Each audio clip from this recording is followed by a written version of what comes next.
Hello and welcome to the Meet the Parents podcast.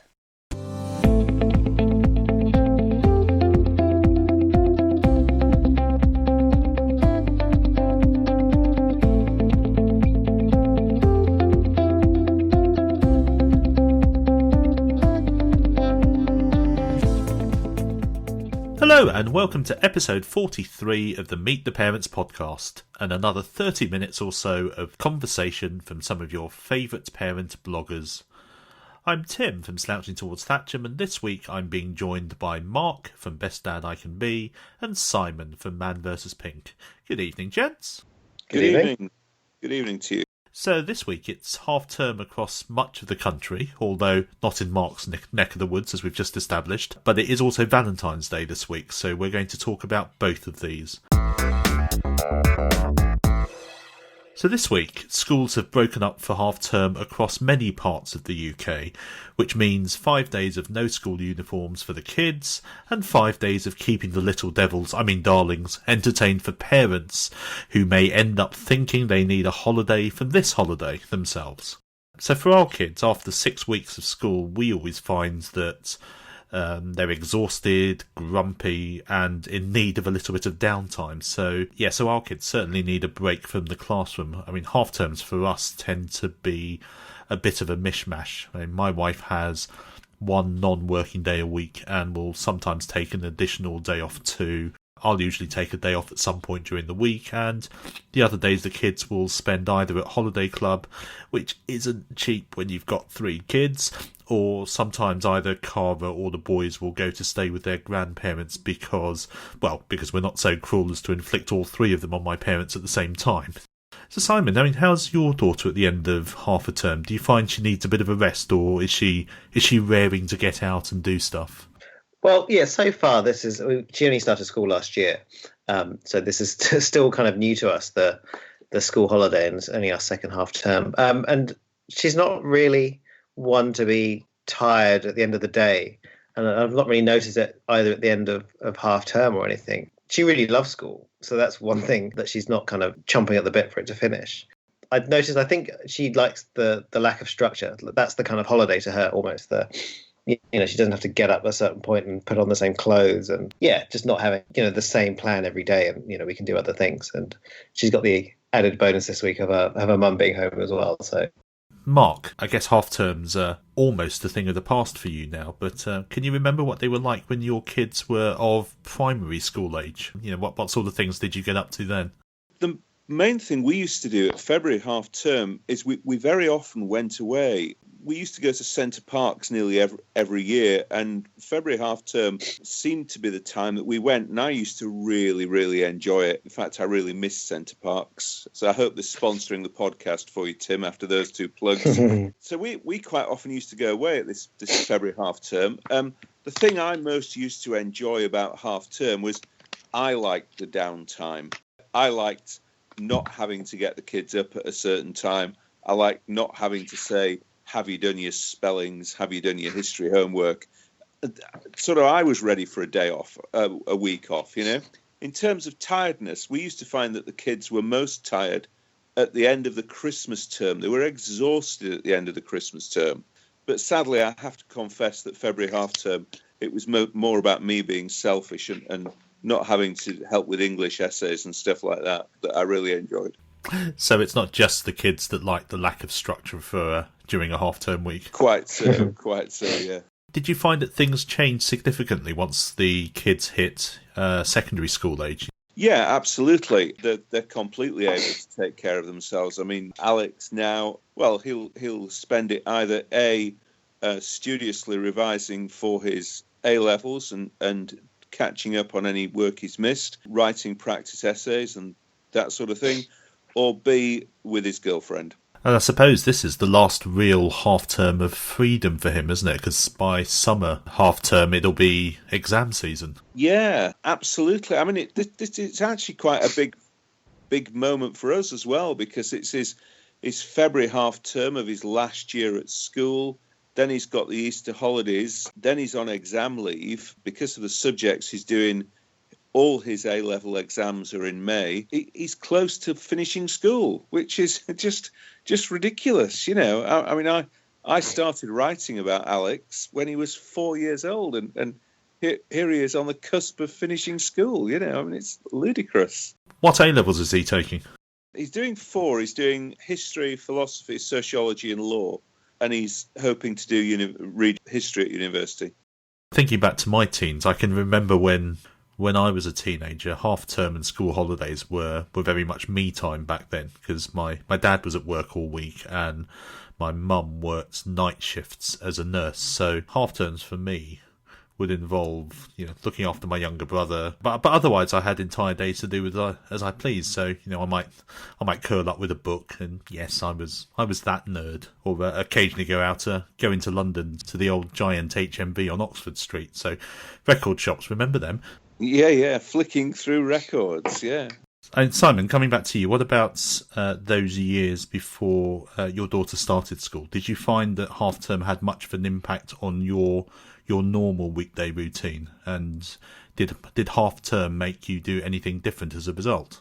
Yes, well, it made us not do certain things. So that was half term was when we didn't go to the soft play, and we didn't go to the local museum, and didn't go to the local cafes, and didn't go to London, and all that kind of stuff that we, given that we had all this other time to do it without hordes of school kids around. Half term was almost a time to hunker down, and I might do a few play dates or something. And also the other impact was the weekday routine was built around play groups and other things, which were all down at half term as well. So you were kind of with this thing without the weekly routine or the daily routine you'd have normally, and then the things you might want to do are going to be full of lots of people. Yeah, no, I remember braving the local soft play one half term, and it was wet, and I'd never been back. It was hellish. Oh yes, I can remember going to soft play on days like that. I know exactly what you mean. Because definitely once your kids are school age and you're then locked into the same holiday periods as everyone else, it's kind of depressing, isn't it? How everywhere you want to go is teeming with kids, and if you do want to go away, just how expensive it is to book anywhere. I mean, if anyone out there still has preschool age kids, make the most of it while you can, while places are quiet and cheap in term time. I mean, I always remember we were annual pass holders at Legoland, and the difference between going to the park on a random weekday in term time versus trying to go at any time during the school holidays has to be seen to be believed. But the same's definitely true for museums, for soft play places as you describe, and coffee shops, and pretty much anywhere else you want to go. So it's also made those the inset days now have become really precious. When an occasional day and an inset day turns up, it's like, right, what London thing can we go and do that we wouldn't do in half term? So we might, like we've got one coming up next week. So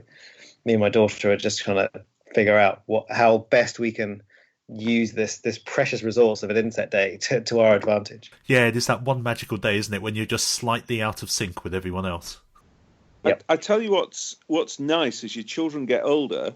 Half term next week, a couple of days during the week, I will say to Alex, if you're in town, just come and get me from the office, and we'll go out and have lunch.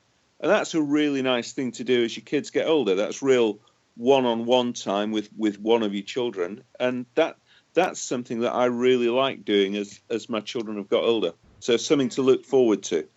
Yeah, that is definitely something to look forward to. That sounds really nice. So, and Simon, what are your plans for half-term week? You mentioned that your wife is off work as well this week. My daughter's doing a swimming crash course this week, so my wife's taking her to that. And then we've got a couple of play dates arranged, and a couple of cinema trips arranged. Did one today. Of course, I'm a big movie fan, so that's one of those things. And the local cinema obviously brings out the kid-friendly matinee. So, as Mark was saying, actually, it's kind of nice for me as well to be out of that structure of getting ready in the morning and getting dressed and getting breakfast and doing the school run and all of that stuff. That is, that's true. It's a kind of a break for me as well from that normal routine. And you went to see it was Moana today, wasn't it? That's right. Yeah, it's very good. Have you seen it? Not yet. No, it's funny enough. It's something that I'm hoping to do with the kids when I've got a day off on Friday. Right. No, I really liked it. It was really good. It was nice. It was a female-led story, but without all the princess trappings. Like I really like Frozen as well, but it still obviously had princesses and sparkly gowns and stuff like that. So it had none of that, and it was quite action based. And also, that was interesting. There was lots of boys in the cinema loving it. There was the boy in front of us who just couldn't stop dancing to the music when it came on. Yeah, no, it sounds great. So that's something for me to look forward to later in the week. I mean, for us, school holidays creates more opportunities for play dates, I guess, especially with some of our local friends whose kids now go to different schools. I mean, do you find that you do anything similar to that? Yeah, there's a bit of that. It's interesting. I'm kind of reflecting that there were these friends that my daughter made really through friends I made in our area. We moved here about 3 years ago. And yeah, exactly. It's a time to catch up with them. So yeah, a couple of play dates we've arranged and things like that with those friends we're still maintaining, and it's kind of really lovely to see those friendships continuing so far anyway. And it's difficult to know how long that'll continue, but I was talking to my niece who's now 20, and like one of her best friends is someone she's never been to school with.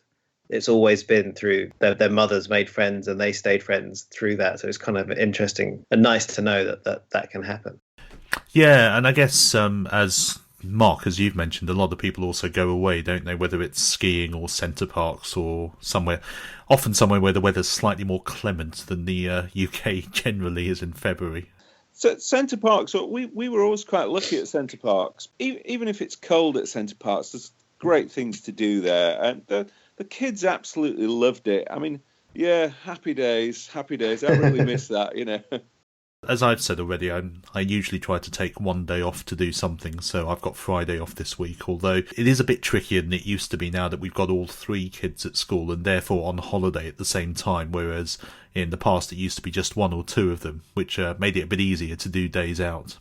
I mean, I've always tried to make a point of taking them somewhere new. So in the past with the boys, I've done boys' days out to places like the National Motor Museum, the London Transport Museum, Bewley, even car showrooms in the West End or Reading. You may have noticed a bit of a recurring theme here. Moving on, we talked a little bit just now about half-term play dates and such like, and I saw some research that was published last week that cast some light on some of the downsides of these kinds of holiday arrangements. So, according to this research that was done for vouchercodes.co.uk, apparently 40% of parents admit that they actively dislike one or more of their children's friends, and the most common reasons cited were things such as they're badly behaved, they're bullying, they're manipulative, or taking it to the other extreme because they feel that the kids are spoilt. So, Simon, any thoughts on those numbers? Yeah, I don't have anything like that yet. Really, it's interesting that it's so high. There's a maybe an occasional thing about kids behaving a certain way. Often, I don't know, very domineering or something like that, and you just kind of want to step in and just kind of make things fair. But I'm really kind of grasping at that. All my daughter's friends so far as kind of really good friends to have around. But it might be partly because she's just started school. She's the friend she's making. I'm still kind of the one that kind of strikes up the friendships with the parents and then arrange play dates that way. We're still kind of the conduit for these kind of out of school relationships. So yeah, it's when I'm guessing these kind of things come into play more when they really make their own friends and their own connections and say such and such must come round for dinner and etc. Yeah, but no, nothing as yet at all. Yeah, and any thoughts from you, Mark? Yeah, I think the figure of 40% is ridiculously low. Every parent that I know dislikes one of their children's friends. I think the figure must be close to 100%. Certainly by the time they're teenagers, I can think of one of Eleanor's friends. Nobody bloody liked her. Daniel had a friend who should have been sold to the French Foreign Legion when he was about 14. Yes, I can think of several kids that I actively disliked. My wife would say the same, and I think everybody I know would say the same, and I'm sure people disliked my children. I'm sure people disliked me, quite possibly. So my feeling on that, Tim, is it's a bit like saying I'm not going to vote for Brexit or I'm not going to vote for UKIP. I think people might have answered that question with the answer that they feel they ought to have given. Yeah, or maybe Simon and his daughter are slightly more discerning in their selection of friends. Yeah, maybe they are. Yeah, maybe they are. Or maybe there's just a nastier bunch of kids up in North Yorkshire. Maybe that's it. Another of the key findings was that 30% of parents can't stand the parents of their children's friends either. So, again, common reasons for this included that they felt that they don't control their children enough, or that they felt they couldn't be trusted to look after their kids properly. Apparently mums are less likely than dads to do something about it, though, such as, freezing them out of play dates or encouraging them to make different friends. A significant proportion of these parents apparently are those of younger kids, especially those between 2 and 5. So from what you've said, Simon, this isn't really something you've experienced a great deal. No, it's interesting that stat saying so a significant portion of those between 2 and 5. So then really that's kind of weird to me, because then at that age, really, the friends are made through the adults, not the children. So then why would parents make friends with other parents they didn't like? Does that make sense? Yeah, and there's always an element as well of we all have slightly different values and slightly different preferences. And, I can certainly think of some of our friends where we've thought to their parents, actually, maybe you don't keep enough of an eye on your kids when they're playing, or maybe you're a bit soft on them. But that's a value judgment. So it doesn't mean that we wouldn't trust them with our kids, or, it's just that different parents have different parenting styles. We had a very difficult experience. It only lasted for a couple of years because they moved away. When Alex was about 6 or 7, there was a boy in his class who was just simply a thug who just beat everybody up. But his dad was in the SAS.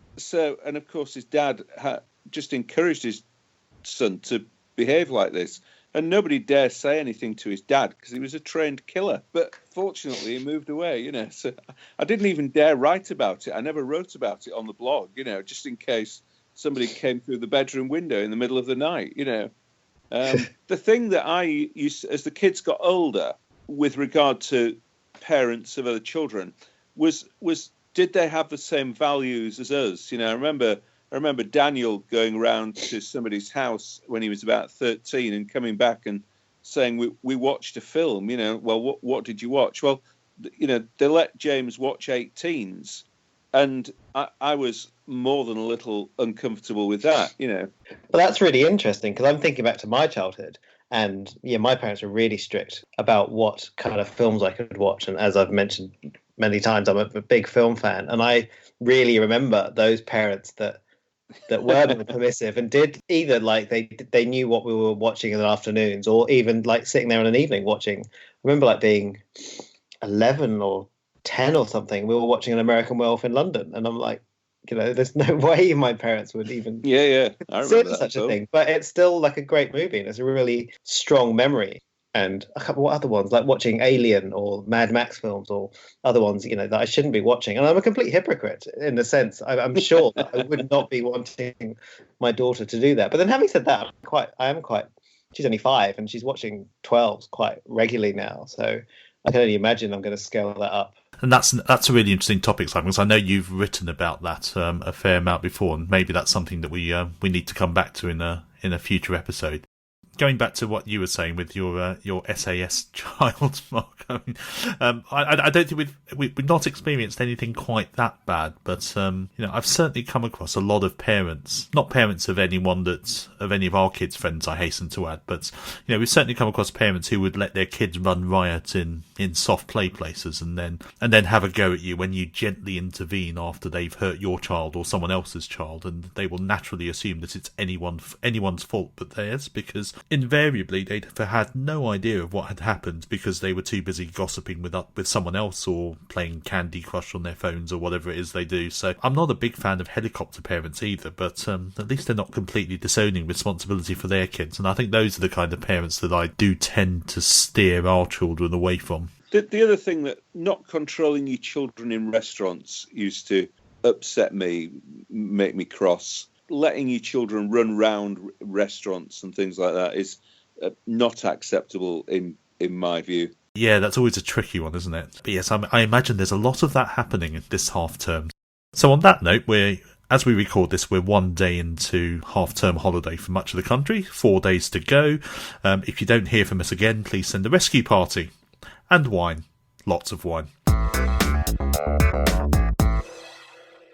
So, as I've just mentioned, we're recording this episode on the Monday of half-term week, which, from our perspective, means that we're still on the day before Valentine's Day. By the time you hear this, we may already have come to regret what we're about to discuss. Again, if you don't hear from us, please send help.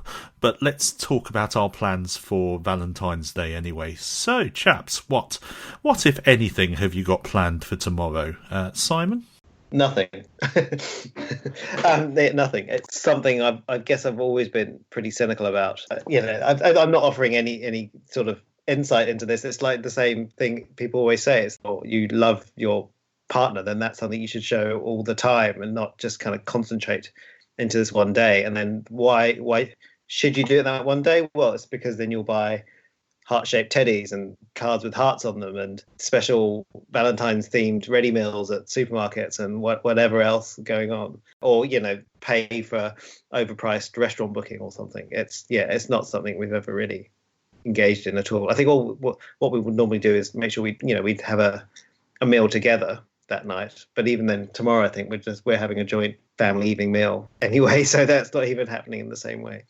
Actually, I'm quite similar. I'm not a big fan of the rampant commercialism that comes with Valentine's Day these days. And yeah, as you were saying, it does just seem to be an excuse for restaurants to charge you twice as much for food and service that's only half as good as normal because they've crammed as many people as they can possibly fit in.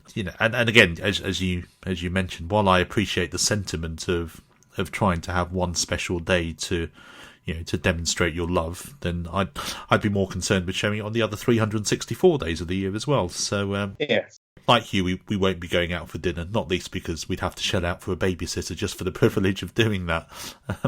Mark, how about you? Well, duty calls because, as I've said previously, I'm a parent governor of the local sixth form college. So between 5 o'clock and 6:30 tomorrow, I'm at a governor's meeting. So that's that taken care of. I think we will be eating dinner together, my wife and I, for certain. My main role tomorrow, of course, Alex having his first serious girlfriend, is coach.